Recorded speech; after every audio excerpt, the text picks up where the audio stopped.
नमामि धन्वन्तरिमादिदेवं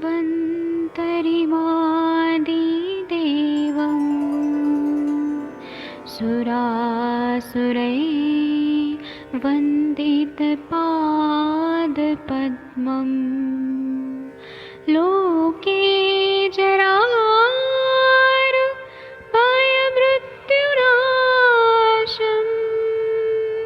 दातारमीशं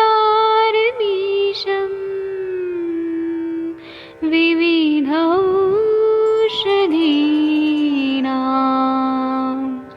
शङ्खं चक्रं जलौकां दधतं मृतघटं चारुतोर्भिश्चतुर्भिः सूक्ष्मस्वच्छादिरुद्यं शुकपरिविलसन् मौलिमं भोजनेत्रम् कालाम्बोदोज्ज्वलाङ्गं कटितटविलसत् चारुपीताम्बराढ्यं वन्दे धन्वन्तरिन्तं निखिलगदमिव प्रौढदावाग्निनीलम्।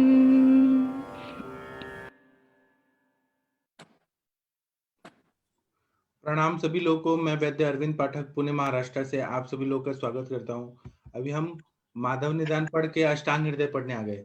हम तो बस पढ़ते रहते हैं, कितना अच्छा लगता है। सुबह से शाम तक केवल आयुर्वेद आयुर्वेद आयुर्वेद होता है।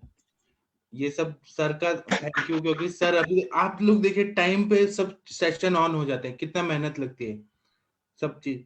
तो मैं सर से रिक्वेस्ट करूंगा 58 और 59 नंबर का श्लोक पढ़िए सर कृपया। जी सभी को प्रणाम। 58 उक्त रोगों में समन में कारण सर्वेषां नृणाम मयल्प शक्यश्च प्रायसो भवेत् नात्यर्थ समन्नेपायो वृषो अशक्यश्च कर्षणे समने वृंगणैश्चातो भूयिष्ठं तानुपाचरेत्।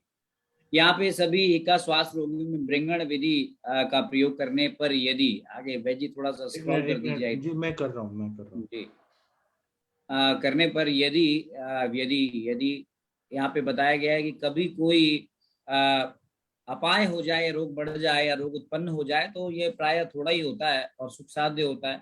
और यदि उसकी संबंध चिकित्सा कर दी ऐसी औषधि से जो ना ब्रह्मण करे और ना कर्षण करे तो बहुत अधिक कोई ऐसी तकलीफ नहीं होती है। यहाँ बताया है कि परंतु हिक्का श्वास रोगी का कर्षण यदि ऐसा अपाय हो जाए तो बड़ी तकलीफ हो सकती है, वो असाध्य हो सकता है। इसी कारण से हिक्का श्वास रोगियों की चिकित्सा में समन और ब्रह्मण का ही प्रयोग करना चाहिए। यहाँ भूयिष्ठ शब्द से कभी भी कर्षण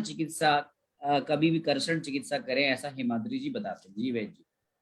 हाँ, तो ये बोल रहे हैं ना कि जब हम श्वास और ये सब कर रहे हैं तो हम कफ की चिकित्सा कर रहे हैं, तो कभी भी कर्षण करने वाले वायु और आकाश महाभूत के द्रव्य ज्यादा नहीं देना चाहिए। हमें कोशिश करना चाहिए, क्योंकि वो श्वास का पेशेंट है, सांस उसका फूल रहा है, हिचकी आ रही है, तो कहीं ना कहीं उसका बॉडी में खुद ही वायु का प्रकोप से उसका कर्षण हुआ रहता है। तो इसीलिए यहाँ पे शमन और बृहण ये चिकित्सा हमेशा ध्यान में रखें।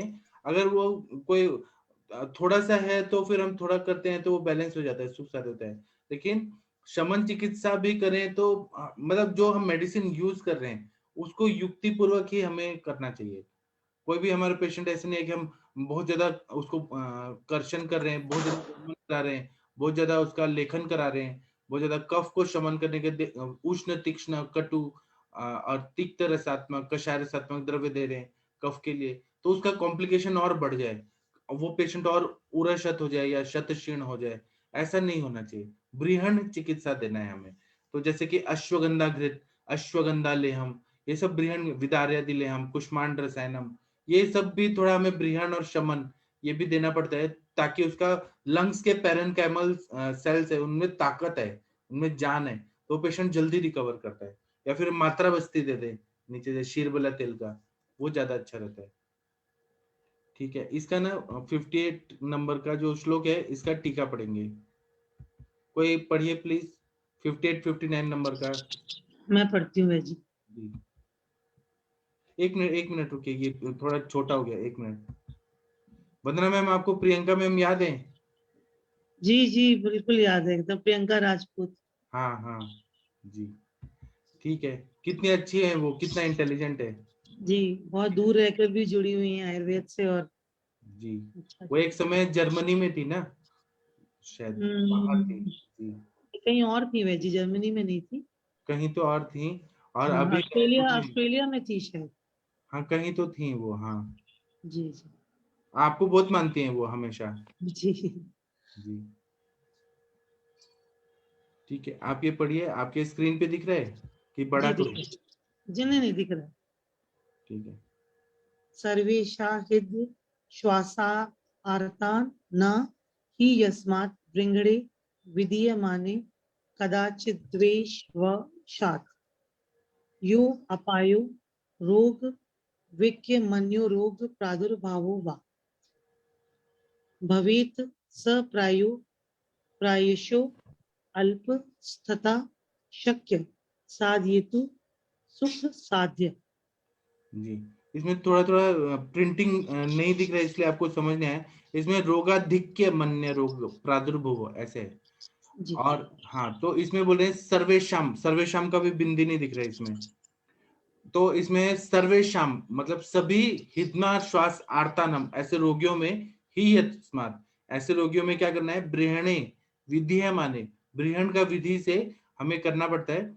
यो कदाचित देववशादियोपायो रोग का आधिक्य मन्य रोग प्रादुर्भाव वा, या फिर हम लोग जब करते हैं तो कभी कभी अपाय हो जाता है बृहण करने की वजह से, या फिर कोई रोगाधिक्य के कोई सिम्टम आ रहे हैं, कोई अन्य रोग हो रहे हैं, रोगाधिक्य मतलब रोग बढ़ने या कोई अन्य रोग का प्रादुर्भाव हो रहा है, तो उसमें जब हम लोग चिकित्सा करते हैं तो उसमें सिम्टम्स प्रायशु अल्पस्त था, मतलब थोड़ा सिम्टम कम ही रहते हैं, तो साध हेतु सुख साध्यम, मतलब उसमें हम चिकित्सा करें तो वो सुख साध्य हो जाते हैं।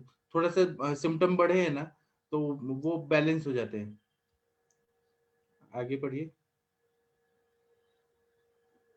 तथा तेषाम, वंदना मैम। अरे वो सर मेरा म्यूट था वह जी। अच्छा, तथा तेषां शमने वेश जादव क्रियमाणे अपायो यदि दैवात् स्यात् न नात्यर्थ नात्यर्थम नातिशयेन। जी, इसमें ऐसे बोल रहे हैं कि तेषाम शमने भेषज आदो क्रियमाणे अपायो यदि, मतलब जब हम शमन के मेडिसिन जब दे रहे हैं, भेषज दे रहे हैं, तो उसमें कभी अपाय हो जाता है। देवात स्यात् न तात्यम नातिशयन, इसका मतलब ये है कि अतिशय उसमें हम लोग, नात्यार्थ का मतलब है बहुत ज्यादा नहीं देना, तो कभी कभी ना उसमें कभी कभी अपाय हो जाता है। किम तरह पढ़िए। अपाय हो जाता मतलब कभी कभी कॉम्प्लिकेशन बढ़ जाते हैं, हम कोई भी चिकित्सा दे रहे हैं ना, तो सिम्टम्स कभी कभी बढ़ जाते हैं, एग्रेवेट हो जाते हैं। जी। किम तहि मध्यमया वृत्त्या इदमा श्वास शांतर्थ कर्षणे भेष जादव क्रियमाणे यो अपायो जायते स भ्रशो दुसह अत एव शक्य साधयेतु न शक्यते। जी, तो ये बोल रहे हैं किम तरी मध्यम माया वृत्या, तो जब थोड़ा अपाय हो गया, मतलब कॉम्प्लिकेशन हो गया, तो हम मध्यम वृत्ति से अगर करते हैं तो वो ठीक हो सकते हैं। लेकिन इन्होंने ये बोला है कि हिदमा और श्वास के शांति के लिए हम लोग जब कर्षण करने वाले भेषज देते हैं, मतलब बहुत ज्यादा कफ को निकालने वाले जब द्रव्य ज्यादा देंगे हम लोग, तो क्रिय माने यो पायो जायते सब भृशो दुस्साह, फिर जो अपाय होता है बहुत ज्यादा दुस्साह होता है, अतएव शक्य साधे तो न शक्य थे, तो उनको ठीक करना बहुत मुश्किल होता है, वो ठीक नहीं हो पाते और कॉम्प्लिकेशन बढ़ता है, इसलिए कर्षण बहुत ज्यादा नहीं करना है हमें। जी। यत एव कर्षणे भ्रशो अशक्य श्वास श्वास अशक्यश्चापायो भवति।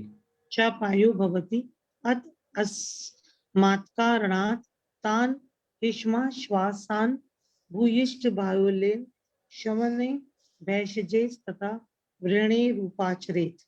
जी, इसका मतलब ये है कि जब हम कर्षण कर रहे हैं तो वो भृशो अशक्य अपायो भवति, फिर वो अशक्य होता है, उसमें बहुत ज्यादा कॉम्प्लिकेशन भी होते हैं, तो इसलिए इसमें इन्होंने बोला है कि अतः अस्मात् कारणात्, इसलिए ये सब कारणों की वजह से तान मतलब हितमार श्वास में भूयिष्ठ बाहुल्यन, मतलब ज्यादातर हमें क्या करना चाहिए, तो शमन चिकित्सा और बृहण चिकित्सा, इस पे ज्यादा ध्यान है। मतलब ऐसा ना हो कि वो कॉम्प्लिकेशन और बढ़ जाए, तो इसलिए ब्रहण और शमन ये देना है हमें। जी। आयुर्वेद रसायन पढ़िए। शमन, शमन,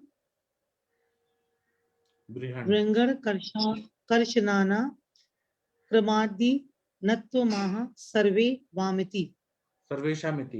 इसका मतलब है कि सर्वेशामिति, ये श्लोक का क्या अर्थ है कि हमें शमन कब करना है, ब्रिहण कब करना है, कर्षण कब करना है, इसका क्रम है, क्रम के हिसाब से करना है कि जहां पे शमन की जरूरत है शमन करे, जहां पे ब्रिहण करने की जरूरत है ब्रिहण करे, जहां पर कर्षण करने की जरूरत है, अगर संतर्पण जन्य व्याधि, संतर्पण की वजह से श्वास का सिक्का हो रहा है, तो वहां पे हमें कर्षण भी करना पड़ता है। यही क्रम बताया। जी, क्रम मतलब जो क्रम होगा, पहले शमन करना है, वृंगड़ करना है, नहीं उसके ऐसे बाद नहीं, कर्षण। नहीं हाँ। ऐसे नहीं बोल, हाँ ऐसे भी कर सकते हैं, शमन पहले करे, ब्रिहण करे, फिर कर्षण करे। हाँ यन वृंगड़ न च कर्षण तच्च मनम। हाँ, यन्न ब्रिहणम, मतलब ये बोल रहे हैं कि जहाँ पे हम ब्रिहण नहीं कर सकते, जैसे कोई बहुत मोटा इंसान है और वहां पे हमें ब्रिहण नहीं करना है, न च कर्षण, वहां पे कर्षण भी नहीं करना है, नहीं तो वायु का प्रकोप हो जाए, तब वहां पे हम शमन चिकित्सा देते हैं। जी। तत्र नात्यर्थम पाय अपाय स्यात्तन्नता भाव। अत्यंता भाव, इसका मतलब है कि न तत्र न अत्यर्थम अपाय, मतलब वहां पे बोल रहे हैं कि अपाय अगर हो रहा है तो वहां पे उसका अत्यंता भाव है, इसका मतलब ये अत्यंता भाव मतलब वहां पे अत्यंत रूप से अभाव है, अपाय। अत्यंत रुक्ष अभाव है। हाँ, हम लोगों ने वैसे समझ पदार्थ विज्ञान रहे। में पढ़ा है ना, अत्यंता भाव, अभाव का टाइप है, अत्यंता भाव, बहुत ज्यादा अभाव है वहां पे। अपायो वृंगणे तु कदाचित् वेद स चाल्प स च शक्य कर्षणे तु सदा स च न स च नल्प स च शक्य। इसका मतलब है अपायो ब्रीहणे तो कदाचित वेद न चाल्प न च शक्य। अपायो का मतलब क्या है कि जब हम ब्रीहण वगैरह करते हैं तो कभी कभी अल्प और अल्प ही उसमें अपाय होता है, सच शक्य, फिर उसको हम नॉर्मली ठीक कर देते हैं, वो शक्य होता है ठीक करना। कर्षणे तू सदा च सा नल्प न चा शक्य, इसका मतलब है कि कर्षण जब हम करते हैं तो ज्यादातर वो अल्प नहीं होता है, तो वह कभी कभी ज्यादा कॉम्प्लिकेशन कर सकता है। कर्षण के बारे में होता है, ब्रिहण में कैसे है, ब्रिहण में थोड़ा कॉम्प्लिकेशन हो गए, लेकिन वो ना जल्दी से हम ठीक कर सकते हैं, बैलेंस कर दिया तो। लेकिन कर्षण कर दिया तो वो ज्यादातर छोटा नहीं रहेगा, वो असाध्यावस्था में ही लेके जाएगा। जी। अतः कर्षण न कार्य मिथ्याह शमने वृंगणे रीति प्रथमं शमने स्तरेव उपशमने वृंगणे भूयिष्ठ गृहणात् कास्य चिद दवास्थाया कर्षणे रपि अपि। जी, इसमें बोल रहे हैं कि शमने ब्रिहणे रीति जब बोला है, वो श्लोक का क्या अर्थ है कि न अत कर्षण न कार्य मिथ्या, अब कर्षण नहीं करना है ये बता रहे हैं। इसमें बोल रहे हैं प्रथमम शमने शमने तैर अनुपशमे ब्रहणो, मतलब जहां पे कर्षण करने के लिए निषेध बोला है कि कर्षण नहीं करना है, तो सबसे पहले शमन करना है और उसके बाद में ब्रिहण करके उपशम करना है कोई भी व्याधि को, शमन फिर ब्रिहण करना है। फिर बोल रहे भूयिष्ठ ग्रहणा कस्यादित अवस्था है कृष्ण रवि, कभी कभी ऐसे सिम्टम्स आते हैं कि कोई कोई ऐसी अवस्था आती है तो कर्षण भी करना पड़ता है हमें। पर जब कर्षण करना हो तो पहले शमन करेंगे, ब्रूहण करेंगे, फिर कर्षण करेंगे। कर्षण करें, हाँ। अधुना कसादीनां पंचानाम प्यशे ये पंचानाप नाप अपि एषा सामान्येन चिकित्सित वक्तुमा। हाँ, अब ना यहाँ पे कास आदि में जो 5 टाइप के उसकी सामान्य चिकित्सा बताएंगे। वंदना जी, मैम आप कितना बढ़िया पढ़ी है, वाह कितना बहुत कितना तोड़ तोड़ के पढ़े वैद जी आज तो। वैद जी इसकी थोड़ी समराइज कर दीजिए इसको छोटा सा जल्दी से, जो अभी वो हमने पूरा पैराग्राफ पढ़ा। हम एक बार हिंदी में ही पढ़ लेते हैं उसको फिर, क्योंकि जी पता है ऐसे फिर से पढ़ने से फिर और क्लियर होगा।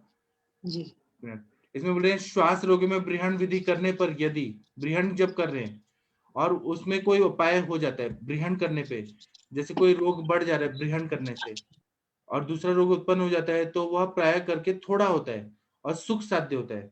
जैसे कि आपने बहुत ज्यादा हलवा पूरी वगैरह खिला दिया श्वास के रोगी को, हिचकी के रोगी को, हलवा खिला दिया, उसने दिन में सो गया और ब्रीहण कर रहे हैं आप कोई भी तरह से, दीवार सॉप कराना भी ब्रीहण करना है, तो उसमें थोड़ा कॉम्प्लिकेशन हो जाए ना, तो वो थोड़ा होता है, सुख साध्य होता है, उसमें आप थोड़ा सा चेंज कर देंगे तो वो ठीक हो जाएगा। लेकिन यदि इनकी शमन चिकित्सा किया जाए तो और अधिक उपाय नहीं होता है। तो शमन करें मतलब ना ब्रीहण करना है ना कर्षण करना है, उसमें हम शमन चिकित्सा करते हैं, वो ठीक हो जाता है। लेकिन अगर हिक्का श्वास रोगी का कर्षण कराया जाए और उससे अपाय मतलब कॉम्प्लिकेशन हो जाए तो वो असाध्य होता है। इस कारण हिक्का श्वास रोगी को चिकित्सा शमन ब्रीहण उपाय करके पहले वो करना चाहिए और उसके बाद कर्षण करना है तो कर्षण करना। लेकिन कर्षण जो है वो थोड़ा डिफिकल्ट होता है, मतलब उससे असाध्यावस्था आ सकती है। जी। और हेमाद्री बोल रहे हैं कि भूयिष्ठ शब्द से कभी कभी कर्षण से भी चिकित्सा करना है। हमने पढ़ा ना कि जहां जरूरत है कर्षण की वहां कर्षण भी करें, लेकिन शमन ब्रीहण फिर कर्षण ऐसे करें। वैद जी आरती शर्मा मैडम एक क्वेश्चन पूछ रही हैं कि प्लीज गाइड अबाउट पंचतिक्त शीर बस्ती इन शीत पित्त, इज इट एडवाइजेबल? हाँ देते हैं ना पंचतिक्त शीर बस्ती। किसी का पंचतिक्त में एक्सपीरियंस हो क्या तो है, बता दीजिएगा। नीम है, गुड़ूची है, तो ये देते हैं ना। जी। मैम को क्वेश्चन क्या पूछना है, मुझे ये नहीं समझ आ रहा है मैम। मैडम पूछ रहे हैं कि प्लीज गाइड अबाउट पंचतिक्त शीर बस्ती इन तो शीत पित्त, देते शीत पित्त हैं, में दे मैम सकते को हैं? मालूम है, मैम ने दिया है, मैम ने ठीक भी किया है। आपको ऐसा लगता है कि मैम को नहीं आता, मैम को सब आता है। मैम का इतना साल का प्रैक्टिस है, आपको मालूम नहीं है, सब आता है मैम को। जी। आपको कुछ और पूछना है क्या आरती मैम? सर मैं इसलिए ये पूछ रही थी, मैंने ना उसको कल शीर बस्ती दिया और उसका अर्टिकेरिया बढ़ गया। तो उसमें दूध क्यों डाला आपने? आप उसमें बिना दूध वाला डालती, काढ़ा बना के देती। अच्छा, दूध जो आज भी उसको देते हैं। देना, आज तो बिना दूध के दूं उसको? हाँ काढ़ा बनाइए पंचतिक्त का और उसका दे दीजिए बिना दूध वाला। और मैंने उसमें डाला था पटोल, वासा, कंटकारी, गुडुची और नींब। नींब की जगह यष्टि मधु कर दूं या नींब ही रहने दूं? नीम भी रहने दीजिए, यष्टि मधु भी ऐड कर दीजिए। ठीक है, और दूध ना डालूं बस? दूध ना डालिए। और घृत आपने मेरे को बताया था, महातिक्त घृत, तो वही दे रही हूँ उसको, हाँ 100 ml बीच में महातिक्त घृत, और मधु 80 ग्राम डाल रही हूँ। जी, क्योंकि दूध डाला ना तो अभिसंधि गुण से फिर कफ बढ़ गया, क्लेद बढ़ गया उनके बॉडी में दूध ठीक है, और उसको पहली बार ऐसा हो रहा है कि इचिंग हो रही है, अदरवाइज उसको अर्टिकेरिया में कभी इचिंग नहीं हुई थी। से। वही इचिंग कंडू क्यों हो रहा है? कफ और क्लेद की लेद की वजह से बढ़ गया, मतलब बस अब दूध हटा दूं, बाकी सारा ठीक चल रहा है मेरा। वजह से। मैम बनाया कैसे था? सर पटोल, वासा, कंटकारी, गुडुची और नींब सभी 20-20 ग्राम्स लेके 100 ग्राम वो हो गया। और उसमें कल्क रूप में मैंने शतपुष्पा चूर्ण लिया 30 ग्राम, और पहले सेंधा नमक, फिर मधु, फिर ये क्या बोलते हैं इसको, जो ये घी है, महातिक्त घृत डाला, फिर उसके बाद ये डाला, कल्क डाला, शतपुष्पा, और फिर उसके बाद ये क्वाथ डाला, इसको दूध में सिद्ध करके ना, यही 100 ml जैसे इसमें। आपने सारे सारे द्रव्य 50-50 ग्राम लिए? नहीं नहीं नहीं सर, 100 ग्राम टोटल लिया मैंने, अभी फर्स्ट दिन दिया था ना, तो नहीं नहीं 100 नहीं, ग्राम आप टोटल लिया। मेरी बात सुनो, जो आपने ड्राई हर्ब्स ली वो कितना ग्राम लिया? 20-20 ग्राम्स। मतलब 20-20 ग्राम, पांच पांच हो गए तो 100 ग्राम हाँ, हो गया। 100 ग्राम हो गया ना। 100 ग्राम का क्वाथ कितने में बनाया? 100 ग्राम का, और 500 ml मिल्क लिया मैंने। आपने और पानी उसको, में पहले क्वाथ नहीं बनाया? पानी में? नहीं नहीं, सब इकट्ठा ही बन जाता है, 100 ग्राम वो, 500 ml मिल्क और 2 लीटर पानी। और वो जब 500 ml रह गया तो उसको बीच में मैंने डाला बस्ती में, तो अराउंड 1 लीटर उसको दिया था मैंने। आरती मैम, जी सर। ज्यादा? इसमें 1:8:32 का रेशियो है अच्छा क्षीर सर। क्षीर पाक में। तो जैसे आपका द्रव्य जो है वो उसके 32 गुना पानी आप लेंगे ना, तो 32 गुना पानी में उसका काढ़ा बनाएंगे और उसके बाद इसके 8 गुना घृत में इसको पाक करेंगे, तो ये सर क्षीर पाक बनेगा। घृत, घृत तो मैंने अलग से डाला ना, नहीं नहीं महातिक्त नहीं, घृत। हाँ सॉरी सॉरी, घृत नहीं। अगर घृत पाक बनाएंगे तो उसमें नहीं नहीं, 1:4:16 का रेशियो है। घृत घृत तो सेपरेट लिया ना, जैसे शास्त्रीय में देते हैं ना बस्ती, क्योंकि ये शोधन और शमन दोनों काम करते हैं ना, तो पहले जी सेंधा नमक फिर मधु जो क्रम से ऐड करते हैं वैसे। जो प्रणाम सर। क्षीर पाक में नहीं द्रव्य ये जो सरोज सर, जी जी ये मैम ऐसे कह रही। मुकेश साहू जी का म्यूट हो गया। सॉरी। इन्होंने और बस्ती के लिए बस्ती द्रव तैयार कर रही है, तो उसमें क्षीर पाक के लिए क्या कि जो बस्ती द्रव के तो वैसे तो क्या नियम अनुसार तो क्या होता है कि सबसे पहले क्वाथ द्रव तैयार किया जाता है, क्वाथ द्रव को फिर दुग्ध में डाल डाल के सिद्ध किया जाता है, जबकि मैडम ने हाँ क्या हाँ डायरेक्टली ही दूध में वही डाल के दूध को ही सिद्ध कर लिया। वही जी मैं बता रहा हूँ, वही मैं कह रहा था। जो जितने भी द्रव्य है ना जो ड्राई हर्ब्स है, मान लो इन्होंने 5-5 ग्राम ले लिया, पटोल 5 ग्राम, नींब, भूनींब, जो भी रासना सब करना जो भी रहता है उसको ऐसे मैंने जो पढ़ा था वो 320 ml में उसको पानी डाल के बॉयल किया, और बॉयल करने के बाद वो कितना रह गया, 160 ml रह गया, हाफ रिड्यूस कर लो मान लो उसको, और फिर उसमें 160 ml दूध मिला लो, 160 ml वो और 160 ml क्वाथ, वो फिर दोबारा बॉयल करो उसको, फिर रिड्यूस करो हाफ,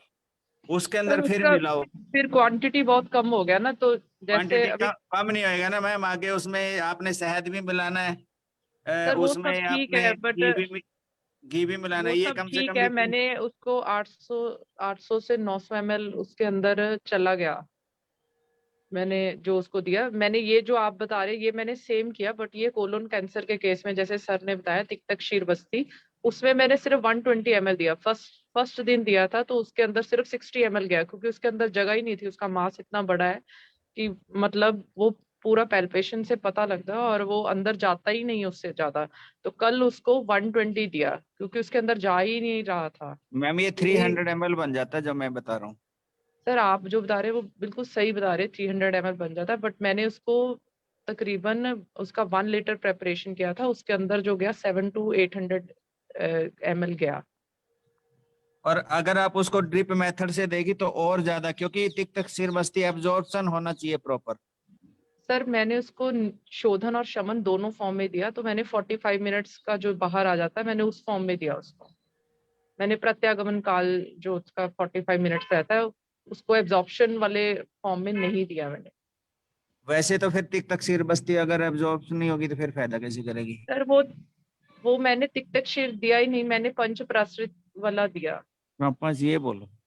हाँ वो दिया मैंने, तिक्तक क्षीर जिसको देना था उसको ही दिया। ये मैंने सर से पहले ये पूछा था, अभी नहीं पूछा, 1 महीना पहले पूछा था देने से, तो उन्होंने यही मेरे को गाइड किया था इसमें शीत पित्त में, तो वही दिया मैंने। ठीक है, आप दूध हटा के फिर देख के फिर बताइए शाम को। ठीक है sir, thank you so much. जी ठीक है। और सरोज मिश्रा जी आपका तबीयत ठीक हो गया? आप बोल रहे थे पेट जल रहा है। मिश्रा जी जी सर, अभी काफी आराम है मेरा। परसों कई सारी वॉमिटिंग हुई ना, फास्ट रखा था तो इस वजह से। तो माधव निदान में कहाँ थे? नहीं थे ना, अ, कल नहीं थे। माधव निदान में बाद में जुड़ा था। अभी मैं फोन करने वाला ही था, मैंने कहा भाई को क्या हो गया भाई आज भी नहीं आया। नहीं, कल तो मैंने पूरा दिन कुछ खाया पिया नहीं कि थोड़ा ठीक हो जाऊं तभी कुछ खाऊंगा। तो नींद पूरी हुई आज? जी सर, परसों तो रात भर मेरी उल्टी होती नहीं, तो सुबह के समय 4:30-5 बजे थोड़ा जलन कम हुई पेट में, तब नींद आई थी। जी कुछ ऐसे कुछ खा लिए थे क्या आप उपवास करके तीखा? उपवास करके सर कुछ नहीं खाया पपीता, मैंने। हाँ, पपीता पपीता खाया था पपीता। दिन में पपीता खाया था। उसके बाद शाम के समय जब बहुत ज्यादा जलन होने लग गई तो मुझे लगा कि ये कहीं ऐसा तो नहीं तो अंदर पपीता इंटरनल। क्षारधर्मी है कि अम्लधर्मी है? सारधर्मी है सर, सारधर्मी। हाँ, तो कुछ नहीं खाए और पपीता खा लेंगे तो वो गर्म रहता है ना पपीता, इसलिए बोल मैंने रहे हैं। मैंने केले मंगवाए थे, केले की जगह केले मिल नहीं पाए, केले कच्चे थे तो केले की जगह ये पपीता ले आया। जो क्षारधर्मी। जी, हाँ, आप तो सबको क्षारधर्मी अम्लधर्मी पढ़ाते हैं और फिर खुद ही पपीता खा लिए। सर सर एक्सपीरियंस किया ना इन्होंने, अच्छा, हाँ। आगे फिर अमलधर्मी खाया। उसके बाद रात भर अपने ऊपर प्रयोग किया सर हम्म। कि ये अम्लधर्मी बढ़ा हुआ है कि क्षारधर्मी बढ़ा हुआ है। सारी दवाइयां मेरी टेबल पे, ये खा के देखता हूँ, ये खा के देखता हूँ। जी। उसके बाद ऐसे तो क्या करके दवाई क्या खाए, क्या एक्सपेरिमेंट किए? मैंने सोचा कि मेरा आम्ल धर्मी बढ़ा हुआ है, तो इसमें मैंने सोचा कि लघु सूतशेखर काम करेगा। तो सबसे पहले मैंने 7-8 गोलियां उठा के लघु सूतशेखर रस की खाई। 7-8 तो 8 7-8, हाँ हाँ। इतना कोई कहता है क्या? लघु तो उसमें सौंठ और स्वर्ण गैरिक ही तो है, मैं ज्यादा से ज्यादा वो गैरिक अंदर डालना चाह रहा था। जी। तो उसका जब कुछ रिलीफ नहीं हुआ तो मैंने देखा कि चलो अब क्या करूं।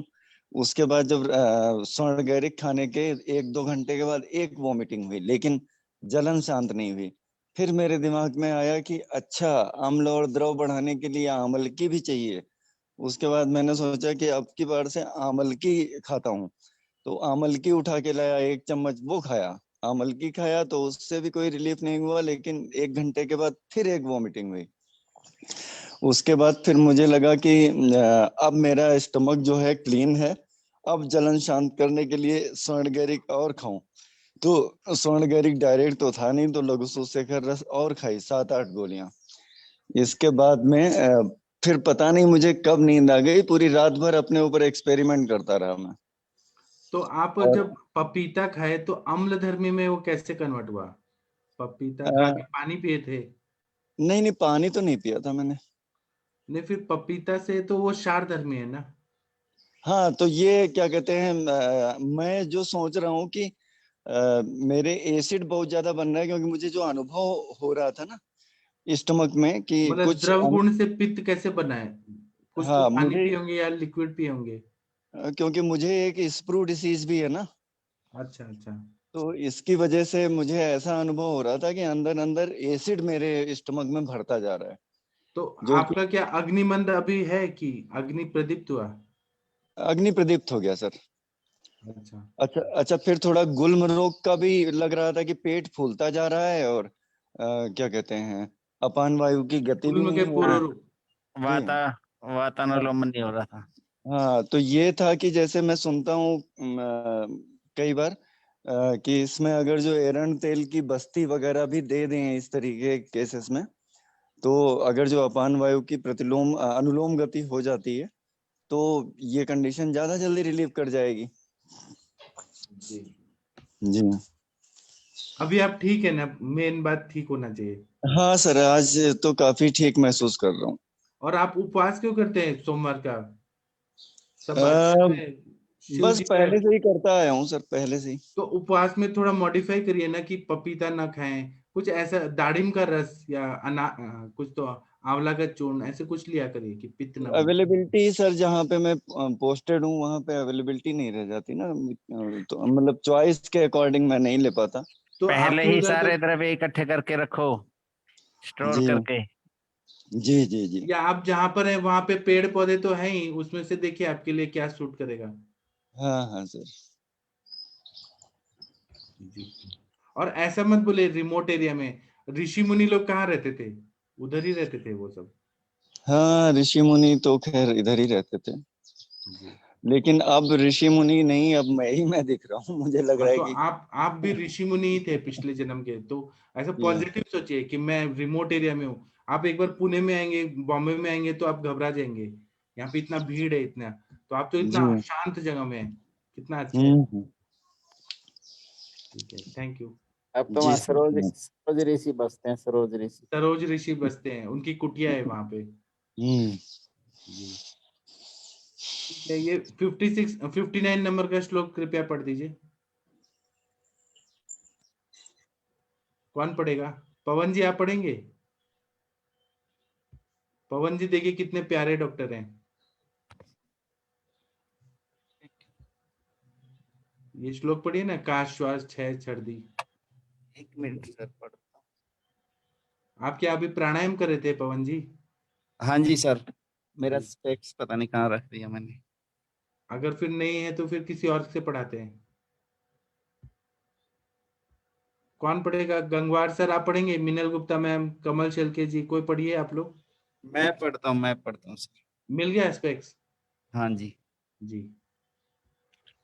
59 तो ये एक वाला ही सर लाइन, है। एक ही लाइन है, काश श्वास छह हाँ, छर्दी। का श्वास अक्षय छर्दी, हिदमा हिदमाश्च अन्योन्य बेशजई का श्वास अक्षय छर्दीर हिदमा श्वासचन्यो अन्य बेशजई जी।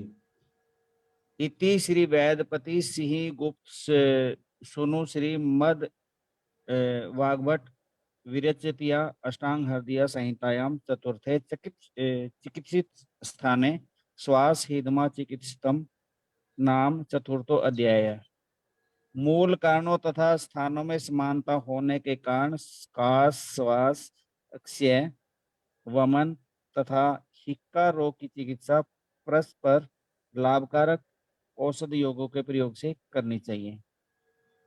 जी, मतलब इसमें हम काश श्वास की भी चिकित्सा दे सकते हैं, जो क्योंकि सब एक ही जगह की बीमारियां ज्यादातर। इसका जो वक्तव्य इन्होंने दिया है महर्षि वाग्भट ने दीर्घोष शक्य स्वच्छ कर्षणे यह कहकर जो अनिष्ट की आशंका की है, इसका पूर्ण रूपेण समाधान भगवान पुनर्वसु ने चरक चिकित्सा स्थान के 27/147 to 150 में किया है।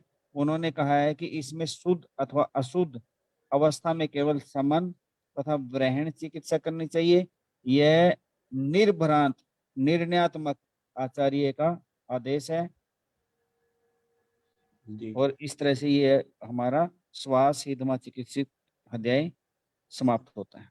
हाँ, ये सामने आपके बुक में जो दिख रहा है त्रिदेव गुप्त जी के बुक में, ये भी वक्तव्य पढ़ दीजिए। आपको दिख रहा है स्क्रीन पे? नहीं, आपने ब्रह्मानंद त्रिपाठी की बुक पढ़ी? नहीं तो सरोज मिश्रा जी, अगर आपको दिख रहा है तो आप पढ़िए, ये जो स्क्रीन पे दिख रहे हैं।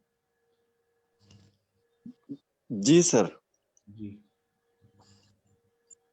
ये श्रृंग्यादि चूर्ण से पढ़ना है सर?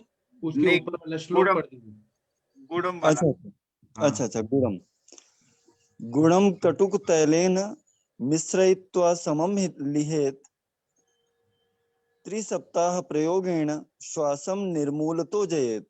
इसका मतलब ये है कि गुड़ लेना है और सरसों का तेल लेना है, इसको मिक्स करके खाना है। सरसों का तेल और गुड़, इसको 3 हफ्ते तक देना है। त्रिसप्ताह प्रयोगेण श्वासम निर्मलतो जयेत, तो उससे श्वास रोग पूरी तरह से ठीक हो जाता है।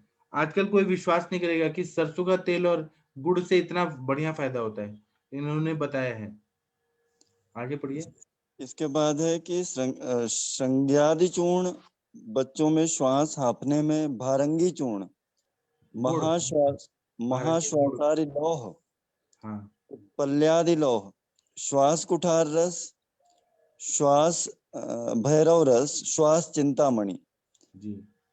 बृहत चंदनादि तेल मालिश के लिए। जी। अच्छा, फिर इसके बाद है मधुकम मधु संयुक्तम पिप्पली शर्कान्विता नागरम गुड़ संयुक्तम हिक्काघनम नावन त्रयम। इसका मतलब ये है कि यष्टि मधु लेना है, मधु के साथ पिपली लेना है, शर्करा लेना है, इसका प्रयोग करें। और नागर मतलब शुंठी को गुड़ के साथ खाएं, तो ये हिचकी के लिए बहुत फायदा होता है। या नावन नस से ले 3 दिन तक। जी।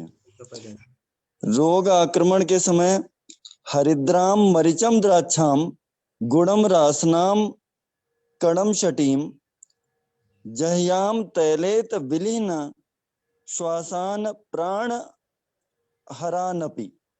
जब उसका वेगावस्था आता है हिचकी और ये श्वास का, तो हल्दी, मरीच, काली मिर्च, द्राक्षा, गुड़, रासना, पिपली और शटी, इन सबको तेल में मिक्स करके और इसका खाएंगे तो ये जो प्राणहर श्वास है उसमें बहुत अच्छा फायदा करता है। जी, इसका अब हम टीका पढ़ते हैं, फिर ये अध्याय समाप्त हो जाएगा। जी, इसकी टीका नहीं है, इसकी टीका मेरे इसमें नहीं है, मैंने वो निकाला नहीं है। कल हम लोग पढ़ लेंगे, अगर कुछ 1-2 लाइन होगा तो। मेरे पास अभी इतना ही है मटेरियल। किसी के पास टीका है तो पढ़िए, 1-2 लाइन होगा शायद, नहीं तो मैं कल निकाल दूंगा तो फिर पढ़ेंगे। अभी आप लोग को कोई केस बताना है तो बताइए, नहीं तो सेशन बंद करते हैं। हम नया अध्याय कल शुरू करेंगे।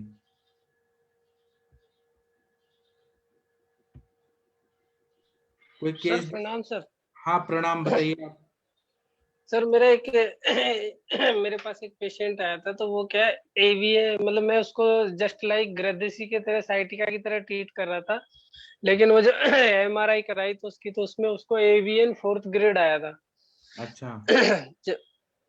क्योंकि उसके सिम्टम्स लगभग वैसे ही थे, क्योंकि पेशेंट चल रहा था, थोड़ा सा उसको लंगड़ापन आ रहा था, ज्यादा बैठ लेता तो पेन होता था, या लेट लेता था तो भी पेन होता था। और अभी जब एमआरआई कराई तो एवीएन 4th ग्रेड का है, पेशेंट की एज 32 साल है, और उसका हेतु सेवन क्या, वो ड्राइविंग करता है, यानी उसकी मतलब लंबी ड्राइविंग की कैपेसिटी है, क्योंकि वो काम ही ऐसा करता है, मतलब घुमंतु प्रजाति का है, यानी नट वगैरह नहीं होते, इन जी। प्रजाति का है। और बाकी वो मांस सेवन करता है बाकी उसको शराब वगैरह का सेवन तो नहीं करता कभी, लेकिन मांस सेवन उसको सप्ताह में 2 बार करता है। जी। फिर भी उसको एवीएन डेवलप हो गया, तो वो ऐसा कोई बताया नहीं भाई, कोई चोट वोट की हिस्ट्री भी नहीं बता रहा था, अचानक से डेवलप हुआ है ये, लगभग उसको 3 महीने के आसपास प्रॉब्लम है। जी। तो सर इसमें बेस्ट क्या चिकित्सा ले सकते हैं आप एवीएन पहले में? दीपन पाचन करिए, और एवियन है तो आपको तिक्तक क्षीर बस्ती और क्षीरबला तेल का बस्ती ये देना पड़ेगा। और बाकी इंटरनल दवाई में तो आपको मालूम ही है सब, नरसिंह रसायन, गुगुल, तिक्तक, घृतम, स्नेहन होना चाहिए। उनको क्या बैठना उठना चलना फिरना ये सब गड़बड़ हो रहा है क्या? सर अब ऐसे तो नहीं, ऐसे तो मतलब मोटरसाइकिल चला रहा है और ड्राइविंग कर रहा है, लेकिन उसको जब पेन स्टार्ट हो जाता है तो फिर वो पेन बना ही रहता है उसको, फिर पेन किलर से भी उसका रुकता नहीं है, मतलब उसमें आसपास गांव में पेन किलर भी लेता है तो भी नहीं रुकता। अभी तो वो जब तक चल रहा है चल रहा है, एक बार उनको इतना तकलीफ होगा कि उठना बैठना तकलीफ होगा, 4th ग्रेड है तो इसलिए स्नेहन हाँ होना सर, चाहिए। स्नेन होना चाहिए। जी। डॉक्टर मीनल गुप्ता मैम, आपने भी तो कितने सारे एवियन के पेशेंट ठीक किए हैं, आप बताइए। हाँ सर। जी प्रणाम। हाँ सर। सर एक अभी जो किया था उसमें रूमेटॉइड आर्थराइटिस आम बात के साथ में एवीएन था, तो पहले उसको मेरे आम पाचन करना था साथ रही, उसके बाद फिर मैंने उसको रंधन का चिकित्सा दिया, परिस्थिति थी वो इसकी। जी। और सर एक उनके संग वो भी था, वो पेशेंट को सर वो ड्रिंक करता था, वो मुझे उसकी वाइफ ने बाद में बताया। तो उसका रीजन था वो साउथ में कहीं रहता था जब जॉब के लिए या फिर अपने उसका कारोबार था, तो वो ड्रिंक बहुत करता था और उसका नॉनवेज खाने का भी बहुत वो था कि वो नॉनवेज भी खाता था और ड्रिंक भी बहुत करता था। तो वो चीज़ मुझे बंद करवानी पड़ी तभी, अदरवाइज उसका सर पेन बार बार रिलैक्स हो रहा था। मुझे वो चीज़ समझ में नहीं आई थी क्यों हो रहा है, कि अभी मैंने इसका वो कर दिया था कि आम पाचन कर दिया है, फिर भी उसको बार बार ये हो रहा था कि मेरी स्टिफनेस हाथ में वापस आ रही है। फिर मैंने उसका आहार दोबारा से एक बार रिवाइज किया, तो उसको मालूम पड़ा कि वो मांस का सेवन जो है वो ये रखा था और सबसे ज्यादा डेली ड्रिंक कर रहा था, उसका इफेक्ट बहुत खराब आ रहा था शरीर पे। सर इसमें से आपने बताया वो बिल्कुल सही है कि वहाँ उधर का हमें ब्लड सर्कुलेशन इंक्रीज करना होता है और बंधन चिकित्सा करनी होती है उस जॉइंट के लिए। लीचीज में से बहुत अच्छा वर्क करती है सर, मैंने लीचीज लगाई थी पेशेंट की लास्ट स्टेप में, तो लीचीज का भी बहुत अच्छा इम्पैक्ट आया था, वो पेशेंट ने अभी सिर्फ मेडिसिन पे रखा हुआ है मैंने सर उनको। अभी मैंने भी एक वीडियो दिया था, एक मेरे पास ऑर्थोपेडिक डॉक्टर आए थे, MBBS MD orthopaedic surgeon MS. तो उनको एवियन था, वो चल नहीं पा रहे थे और उन्होंने खुद ही बताया था ना कि मेरे को इतना फायदा हुआ। तो मैंने उनको ना स्वर्ण कल्प दिए थे, ऐड किया था, जैसे स्वर्ण मालिनी वसंत, स्वर्ण सिद्ध मकर ध्वज, बृहद्वाज चिंतामणि, त्रैलोक्य चिंतामणि, क्योंकि वो डॉक्टर हैं तो उनको फास्ट रिजल्ट दिखाए तभी विश्वास करते हैं।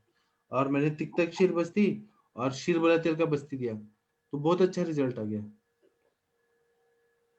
हाँ सर इसमें बस यही है कि पेशेंट कितना ज्यादा स्वर्ण कल्प अफोर्ड कर पाता है, कि मूल वाली है, जो भी पेशेंट अफोर्ड कर सकता है उसमें हमें बाद में स्वर्ण कल्प भी देने चाहिए जरूर से, कि आपका शोधन वगैरह का वर्क हो जाए उसके बाद में हम अगर स्वर्ण कल्प क्या देते है हैं ना, तो। जो एमबीबीएस डॉक्टर्स होते हैं ना, उनको फास्ट रिजल्ट नहीं हाँ दिया ना सर, तो वो लोग नहीं रहते हैं। डेफिनेटली विश्वास डेफिनेटली। करने सर की। मैंने इसको रसराज रस ऐड कर रखा है, तो रसराज की चेंज करूँ क्या सर, सही है? रसराज अच्छा है ना, रसराज रस है, फिर आप एकांग वीर रस भी देंगे तो बहुत अच्छा काम होता है, पेन होता है, पात गजांकुश रस, महायज्ञ ಕೆಳಗಿರು ಬಂದೆ सर इसमें गंध ऑयल के कैप्सूल्स भी देती हैं गंध आप? तेल, हाँ गंध तेल, पिंड हाँ, तेल इंटरनली दीजिए। इंटरनली। उसको साहू सर, वो पाए का सूप नहीं होता, वो उसको बोलो किस पीने के लिए। हाँ किसका सर? पाए का सूप होते हैं, आय जो का करोड़े का सूप बोलते हैं जिसको। ये बात है, तैयार मिलता है क्या? बकरे तैयार का करना बना लेगा, पड़ेगा। जो नॉन वेज खाता है अपने आप ही बना लेगा, उसमें क्या हाँ। फर्क उसमें बनता है। वो बनाने का कोई ज्यादा लंबा प्रोसीजर नहीं है। इससे स्लॉटर हाउस से जाके वो लेके आए, उससे पाए लेके आए, उसको साफ करवा के पानी में डाल के बॉयल ही करना। वो धीरे धीरे बॉयल होता रहेगा, जब वो गाढ़ा हो जाए उतार के उसमें थोड़ा सेंधा नमक वगैरह मिला के पी ले। वो बोन ठीक, मैं मैरो का ऐड सब आ करूँ। जाता है ना। वो स्वर्ण कल्प जितना आपका काम करेगा। पवन सर, ठीक इसी है की पवन। बस्ती भी दी जा सकती है ना? हाँ जी मैम। ये जो आप पाए का सूप बता रहे हैं, इसी हाँ की जी। तरह इसका कल्प बनाकर इसकी बस्ती देने से भी अच्छा रिलीफ मिलेगा। हाँ, वो मुस्तादी अपन बस्ती में डाला है मासरस, पैर जी। मासरस का डाला है जी। क्योंकि मज्जा धातु पूरी सिखा दी उसने, बोन की जो अंदर की पूरी है ना, उसको तो आपको हील करना पड़ेगा ना। वो सामान्य उसका सामान्य द्रव तो आपको फिर देना पड़ेगा। अब तो इसको एक अस्थि मज्जा पाचक और ऐड करवा देता हूँ। वो ऐड करिए और वो पैर का ना टुकड़े कराइए, मतलब वो जो हड्डी होता है ना उसके टुकड़े करा के लेके आइए और उसको पानी में बॉईल करिए। सारा मज्जा आ जाता है वो पानी में उबालने के बाद। ठीक सर, ये ऐड करो। जी। आप साहू जी थैंक यू इतना सर। अच्छा कर देंगे, आप चिंता मत करिए, बहुत अच्छा करने वाले हैं आप। Proud of. वेजी को हाँ समराइज करके फाइनली बताइए एक पूरा क्या क्या इनको करना चाहिए, क्योंकि काफी सारी चीजें हो गई, तो अब एक पूरा आप बताइए। साहू जी आप बताइए, आप क्या क्या देंगे, अभी आपको क्या समझ आया। सर, एक तो मैंने उसको रसराज ऐड कर रखा है, तो रसराज कंटिन्यू रखूंगा। एक अंगवीर रस उसका चल ही रहा है। एक हाँ दूध पापेश्वर की अस्थि पोषक टेबलेट आती है, हाँ। एक वो चल रही है। और दाढ़ी मास्टक चूर्ण घृत के साथ चल रहा है। उसकी जीवा निराम है, यानी वो मतलब उसके शरीर में आमता बिल्कुल भी नहीं है। भूख वगैरह ठीक है उसकी। और तीसरी चीज क्या है कि एक उसको ये मैडम बता रही है जलों का उच्चारण करने के लिए। जलों का उच्चारण मैं कर दूंगा। पहले मैंने अग्निक्रम किया था, तो इस बातों से लग रहा है कि अग्निक्रम नहीं करना चाहिए इसमें। और एक जो ये पंचतिक क्षीर बस्ती और क्षीर बला तेल की बस्ती ऐड ऑन करनी है। और एक ये जो पवन सर बता रहे हैं कि वो मांस रस का सेवन कर सकता है, तो सप्ताह में 2 बार उसको लगभग 50 ml या 100 ml मांस रस पिलाने के लिए बोल दूंगा, वो तैयार करके पी लेगा। जी। और एक इंटरनल एक स्नेहन एक के लिए क्या देंगे, स्नेहन के लिए। सर, ये गंध तेल बताया ना, गंध और तेल की जो कैप्सूल आते हैं। नहीं, इतने से नहीं होगा, और स्नेहन चाहिए। तो आप जब निरामावस्था आ जाए तो बस्ती दीजिए, तिक्तक शीर बस्ती या फिर शीर बला तेल का बस्ती, अल्टरनेट डेज। हाँ सर, वो मैं ऐड कर दूंगा। वो पेशेंट क्या है कि निराम ही है सर, वो उसके शरीर में आमता नहीं है। ठीक है। जीव उसकी साफ है, कोई कोटेड नहीं है। ठीक है, तो ये बस्ती से हो गया। ऊपर से देना है तो महातिक्तक घृत या गुगुल तिक्तक घृत या नरसिंह रसायन या नॉर्मल घी। ठीक स्नेहन है होना सर, है बहुत मैं जरूरी है कोई भी बीमारी में।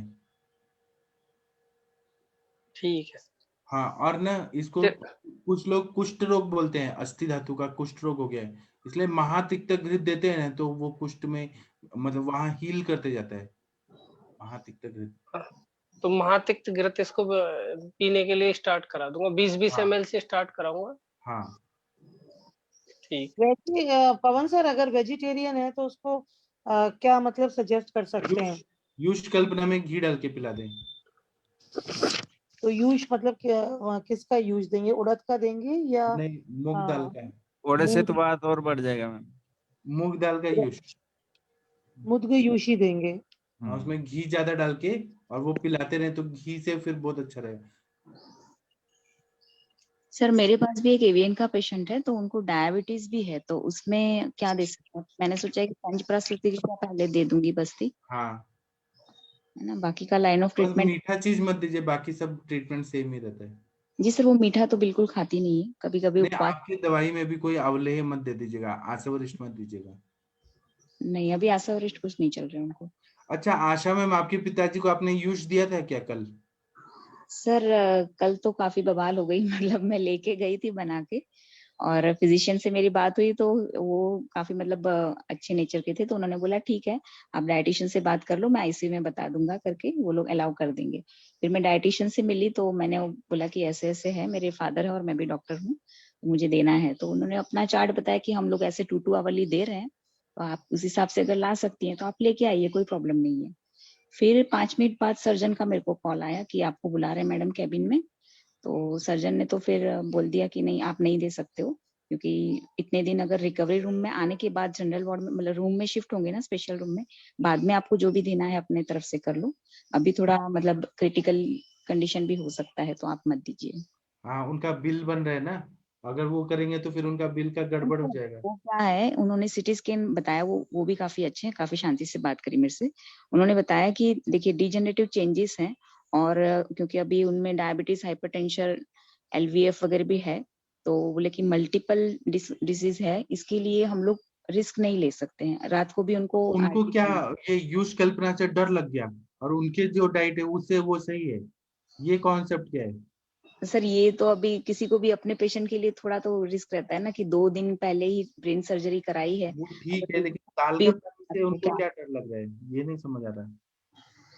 अब सर वो उनके कॉन्सेप्ट है, उनको भी मैं इतना समझा नहीं पाई, ये मेरी फेलियर है। लेकिन वो 2 डॉक्टर को समझा पाई, थर्ड के पास, सर्जन के पास गई तो उन्होंने मना कर दिया कि बहन आप अपने पिताजी को भले ही कंसर्न हो, मैंने अपनी तरफ से करा है, तो अभी आप 3-4 दिन वेट कर लो, वो जब रूम में शिफ्ट होंगे तभी आप अपने से दीजिएगा। ठीक है। तो फिर मैंने ज्यादा माथापच्ची नहीं करी, क्योंकि फिर वो लोग क्या सर हाँ, वो बोलेंगे कि अगेंस्ट मेडिकल एडवाइस ये अपना कुछ भी कर ले। हाँ हाँ, मैम तो वो ना वो दे रहे होगे ना, खाना तो हाई अपने को प्रोटीन डाल, रिच डाइट भी दे रहे होगे, जैसे ग्लाइसिरोल वगैरह दे रहे होगे ना, ग्लाइसिरोल में घी वगैरह एग फैट करके, मतलब पूरा हाई रिच प्रोटीन डाइट देते हैं उसमें। नहीं प्रोटीन डाइट तो नहीं है सर, वही फ्रूट जूसेस है 2 अवर्ली, और अपना ये खिचड़ी है, और दाल का यूश है, उसमें उन्होंने मिक्स दाल दिया है, वो मेरे को थोड़ा खटका कि आपने इधर मिक्स दाल क्यों दिया है। वो इस डाइटिशियन से पूछना था।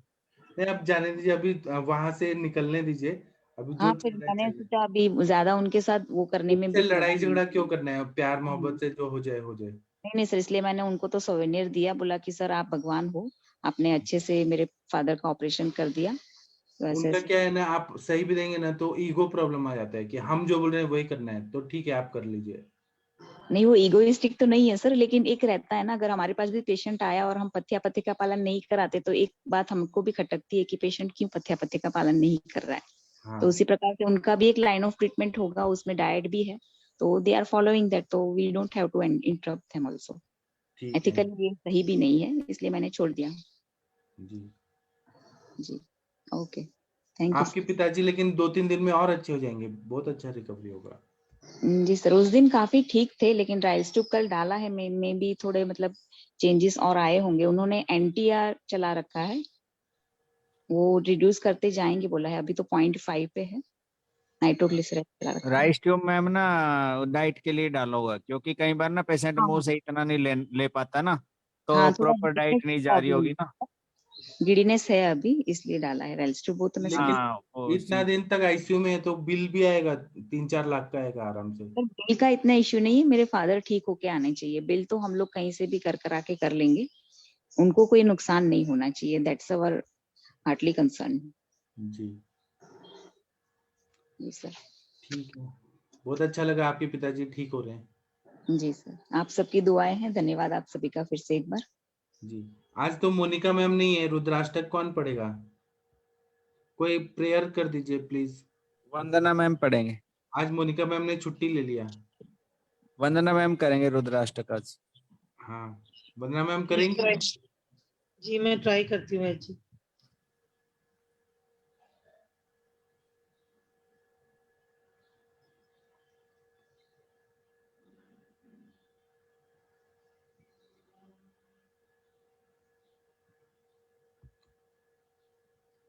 नमामि शमीशाननिर्वाणरूपं विभुं व्यापकं ब्रह्मवेदस्वरूपं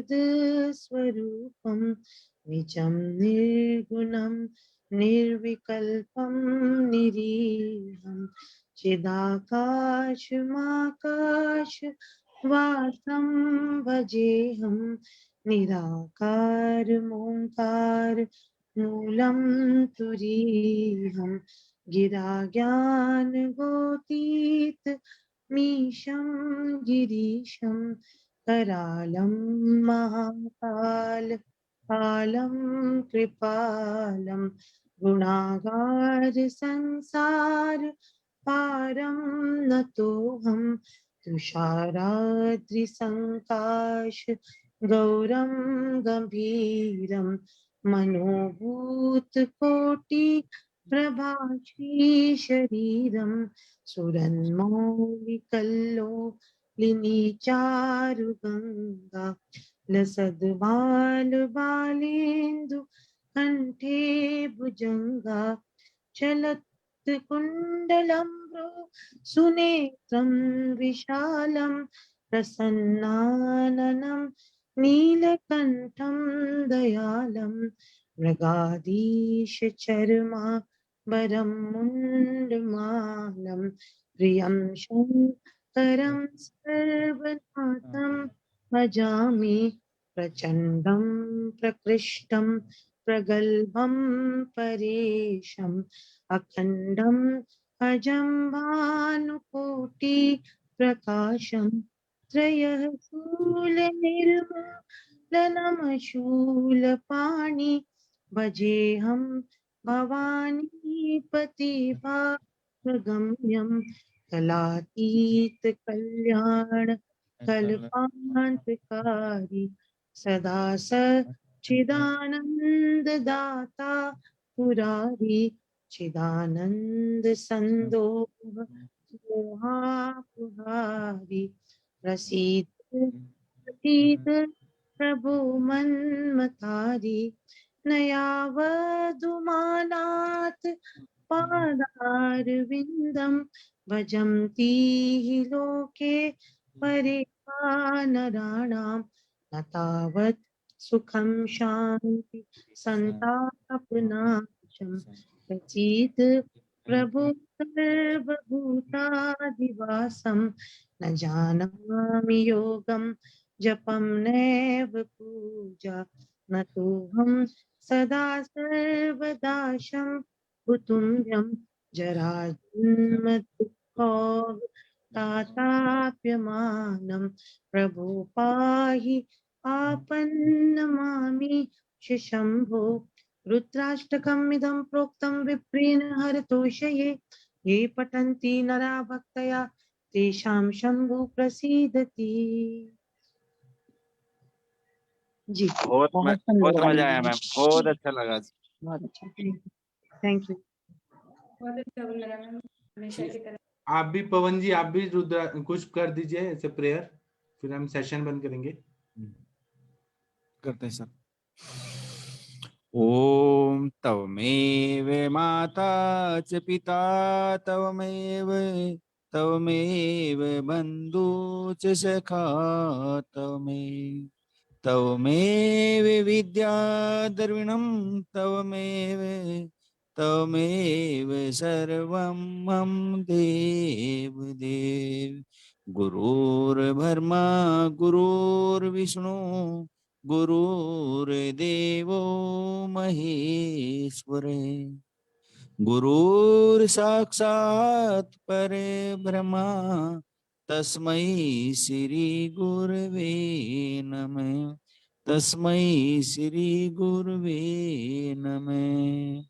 ओम ध्यो शांति अंतरिक्षगम शांति पृथ्वी शांतिरापा शांतिरोषधया शांति वनस्पतया शांति विश्वे देवा शांति ब्रह्मा शांति सर्वगम शांति शांतिरेवा शांति सामा शांतिरेधि। ओम शांति शांति शांति। ओम। सभी वैदगणों को नमस्कार। सबका दिन शुभ हो, सबका दिन मंगलमय हो। जी thank you Pawan sir, thank you all. नमस्ते। Thank you Panna ma'am, thank you Pawan sir, thank you सभी का। डॉक्टर सरोज मिश्रा जी, आप अपना तबीयत का ख्याल रखिएगा। मिश्रा जी। जी Saroj sir, get well soon. जी ठीक है, थैंक यू। अब हम शाम को मिलेंगे। Thank you.